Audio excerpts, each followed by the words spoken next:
Welcome to We Love the Hype, a podcast about advertising and PR from me, college lecturer Molly Wilkins.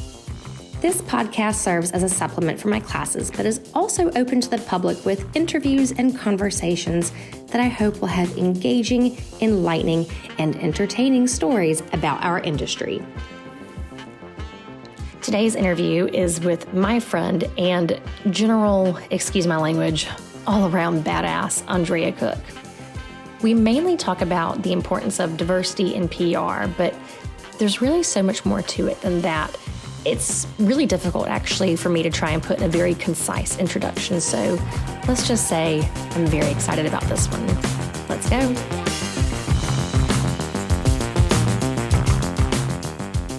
I'm basically fitting in two interviews. First one, one of my classes right now, my PR class, they are working on the importance of diversity in PR. And of course, we've gone over several different examples, one of which is even the infamous Kendall Jenner Pepsi can stop the, save the world and whatnot commercial. So there's that aspect to it. But what I love about you is one thing I've learned about you over the years is you're so good at addressing these topics, but not in a tokenized way, I guess is what I'm trying to say. Because of your background as a therapist and everything, and just because you're just a badass in general. But I guess to introduce those who don't know you to who you are and what you do, if you wouldn't mind, I guess, giving us some information about you. Okay, well, my name is Andrea Cooke. I'm a very proud 43-year-old mother of 8, and I birthed them, which is important to me.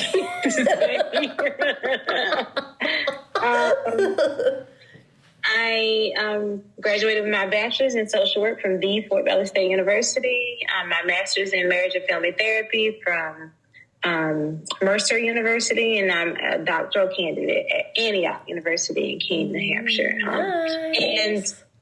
And my professional life is that I am a marriage and family therapist, and I am the development director for the Southern Center for Choice Theory, and I get the pleasure of being the project director for the Making Mental Health Matters initiative. So with all that, you were able to also delve into promoting those different projects within the community. And mental health, I know, is something that's very, very important to you, and I believe it's very important to a lot of our students as well, because it's something they are acutely aware of. So talk to us a little bit about what it's like to make sure that you are promoting mental health, especially in a community like Macon, where we have, there's a lot going on in Macon. So tell us a little bit what that's like. When we started this project, we all talked about how we were building this plane as we flew it, because there was no blueprint for creating a no-cost mental health clinic. We knew that we were going to have representation in our initial marketing materials. And so we worked really hard to find pictures that included people of color and people in real life situations, not skipping through meadows with butterflies and and such. We wanted pictures of that would connect with people. So we worked hard to do that. And then we also did a whole lot of focus groups. Our first year, we spent a lot of time going around with the Macon Violence Prevention Program, doing community forums, and we asked people what they wanted, what they felt like they needed. And so we adjusted our marketing plan to meet the needs of the people we were attempting to serve. So we did that our first year, and it was very important that we included all potential faces that could be receiving services from us. But we contacted people in various ways. So we didn't just, put it on social media. Right. We sent print media. We really made sure we put a lot of information on our website. We did a lot of interviews, so we were on the news a lot. And so we just tried to use as many sources to get as much information about this project out. So, and then being able to work with an award-winning public relations team to do it. And, I love Olivia and Edna, and I loved Rachel before she left. And so they just did, they were passionate about this topic. And so it just kind of showed in the work that they produced for us. And that public relations team that you're referencing, I know that you're talking about the people at Macon-Bibb County, but I did an interview with Chris Floor earlier for this podcast. So for those who are not aware who she's talking about the team with Macon-Bibb County, and that would be the team that Chris Floor has that he's referenced as well in his interviews. Right. So something else that I think is interesting that you touched on is that you didn't just depend on social media. You hit all the different outlets. And I think that's important when we're talking about diversity to realize it's not just the image of, people of different colors and races and backgrounds, physically, the image that's presented like on social media. You also have to make sure that you are reaching people on TV and radio and print, because not everybody's going to be on social media, although a lot of people are.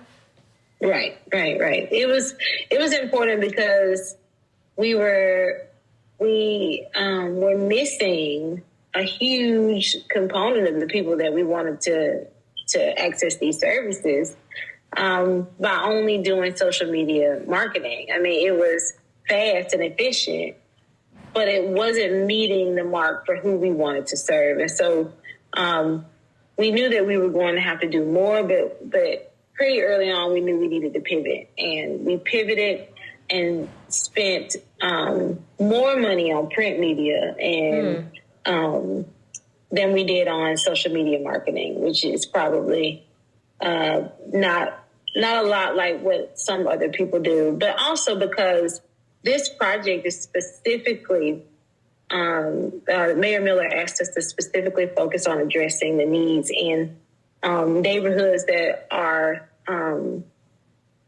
more likely to be filled with people who are Black or brown and who are below the poverty level. And so we needed to make sure that we could reach people who maybe didn't have a smartphone or who maybe didn't have access to the internet or, somebody who would have transportation issues, so they might not see a bulletin board or something. So we needed to figure out how we can get as much information out, because the other thing is that representation is important. And so we needed to get these materials in the hands of people so they see that this project is based around and advertised around having Black and brown people in the marketing.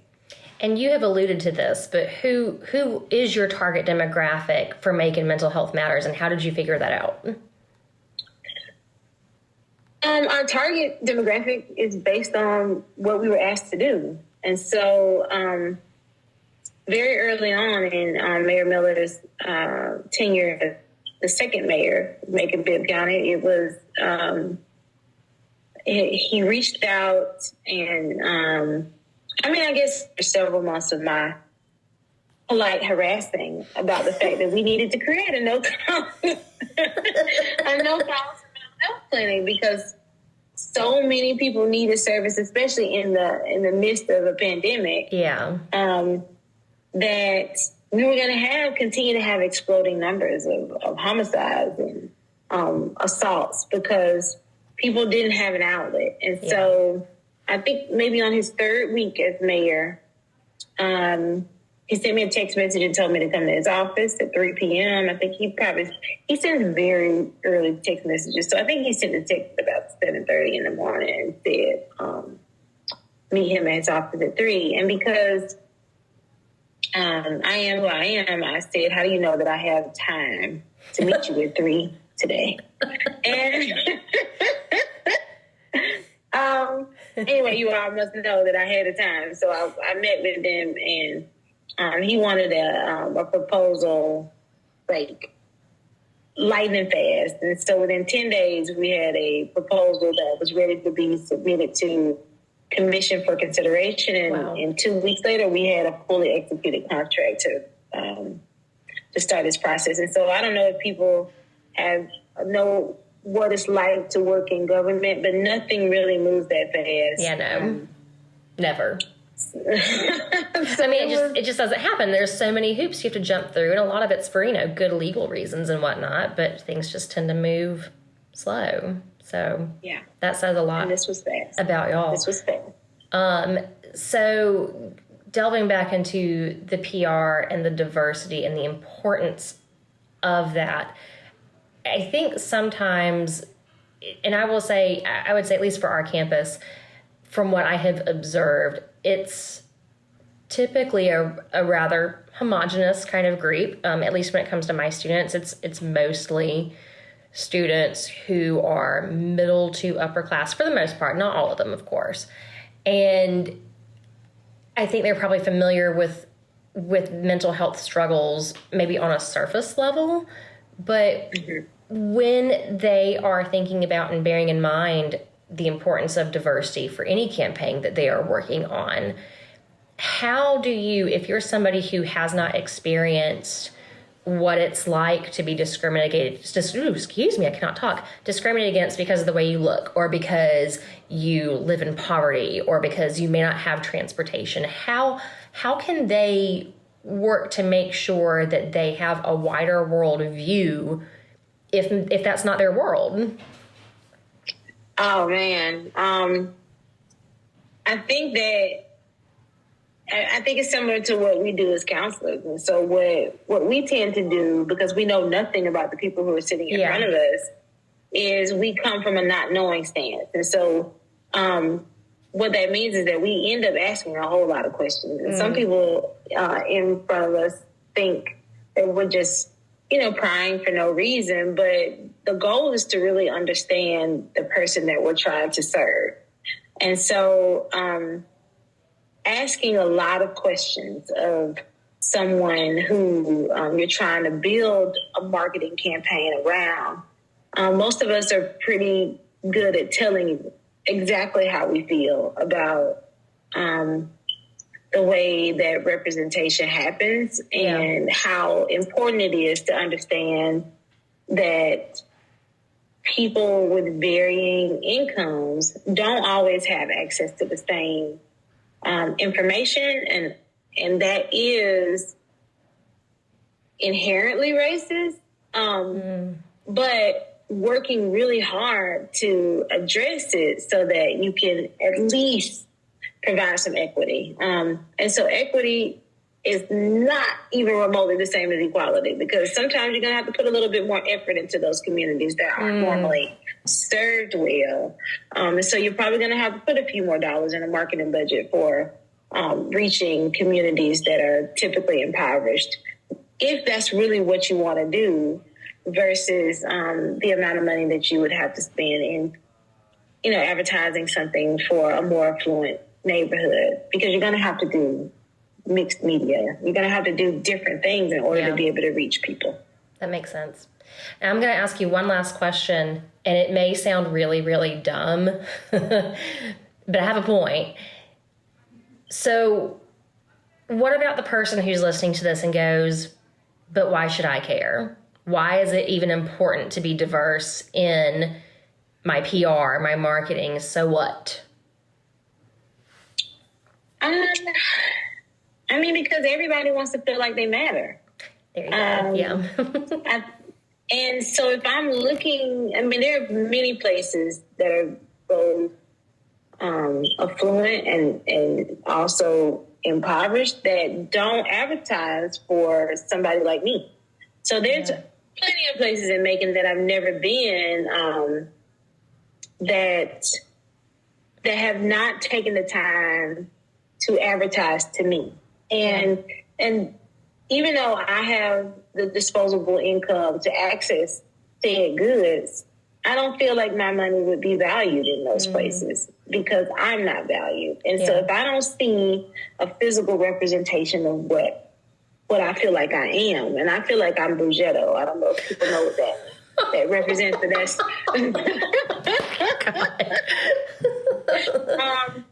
but I think that would be an accurate depiction of who I am. And but sometimes people don't advertise to people who are like me. I mean, so it's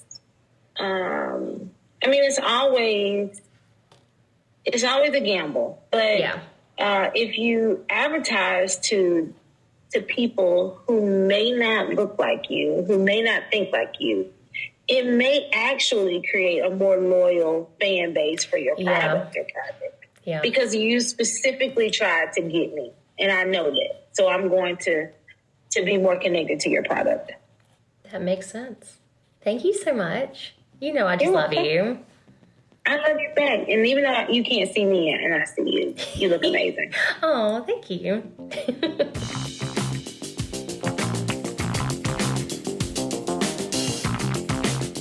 Special thanks to our guest today, as well as all the sponsors for my content production.